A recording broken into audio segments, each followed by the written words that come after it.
you have to have an identity, which would be something that you do as well, if not better than everybody else.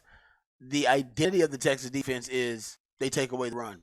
They choke the life out of your run game. And it's still frustrating that they can still get beat with the pass, even though they make teams one-dimensional. But that's a work in progress. Well, the thing is, it's football, guys. You can't take everything away. Right. You can't. It's football. I know if you were the 85 Bears, you can. 2,000 Ravens can do it. I mean, there are not a lot of teams that can take everything away and shut this year's Ravens not down. bad either, by the way. I got stat about that too, actually, for our when we get to what the facts. But yeah, you can't take everything away. As a defensive coordinator, you want to try to take away their strength. If you can take away a team's strength, that's ideal. But for Texas, at least you know how to build your game plan, and your identity is, all right, we know we can stop their run.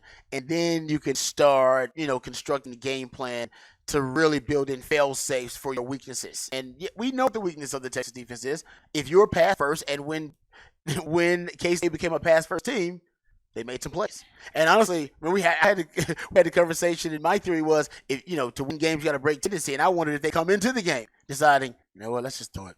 Let's go. And you could argue it probably would have been a better strategy. Not probably. It would have been a better strategy than what they did, which was pound their face up against that brick wall. Yeah, if K-State had come in with a pass-first mindset and then not played that man-to-man defense against the Longhorn receivers to start the game, they very well might have won this game. Exactly. But they didn't, and the Longhorns took advantage of it. They got points on the board early, got Malik Murphy in a groove against easy read, man coverage. And just Donnie Mitchell just outran DBs, and he threw it up, and they went and got it. But they went away from that, and again, the first interception really led to a spiral for Malik. But the defense really never gave in. I mean, it was frustrating that after in compromising positions too. Short fields. It was tough on them. Well, then you're in overtime thinking, that's not good. I mean, this is all short field, and the Longhorns aren't good on a short field.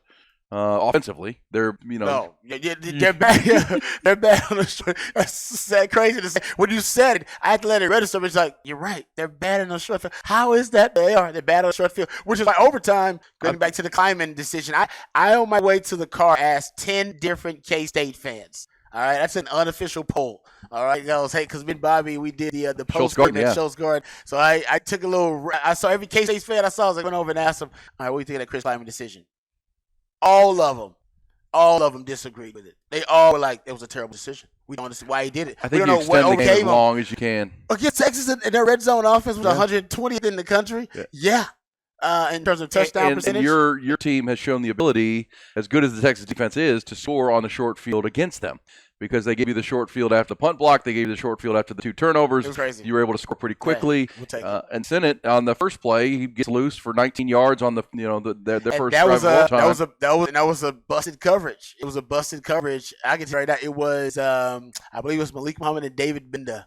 Because they don't, one of those, I believe it's that one where it's been there, and he basically doesn't take the inside cut. It was a nicely drawn up route though, but it was a nicely drawn up. I think they were attacking Benda on that. I just think at that point, and Kleiman said he never thought twice about it. He said, if we have a chance to get a win, let's get out of here. Now but it was. I think he got a plane and thought, damn, it was a bad decision. You extend that game. you extend that game Because Texas was melting down. So you always. Well, he also maybe didn't. That. He also doesn't trust his kicker all that much after he shanked the one. That's very true. And thought, I can't just rely. I mean, he made the one that was important to get it overtime, but he missed the one. And they had a botched snap.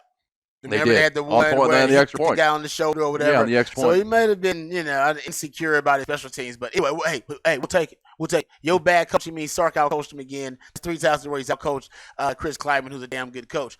Let me throw this out there, too, to give the defense some props. I've been complaining all season long about PK's decision to take Jahdae Barron off the field when he's facing power. When Texas faces power personnel packages, 12 personnel, 21 personnel, he'll take him off the field when they have 40 personnel out there, which is 4 DBs.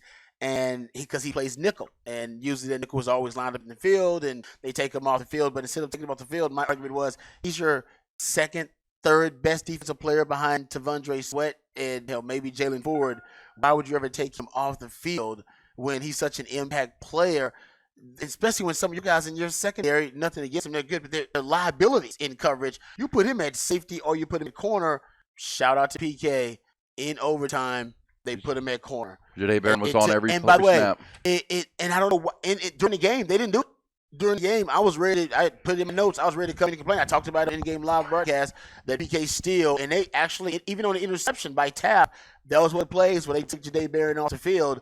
Texas is making plays still without him on the field, but it just doesn't make sense to take your best player and one of your most versatile defenders off the field when he can play corner, he can play safety. So I'll give PK a ton of credit. He finally did it in overtime.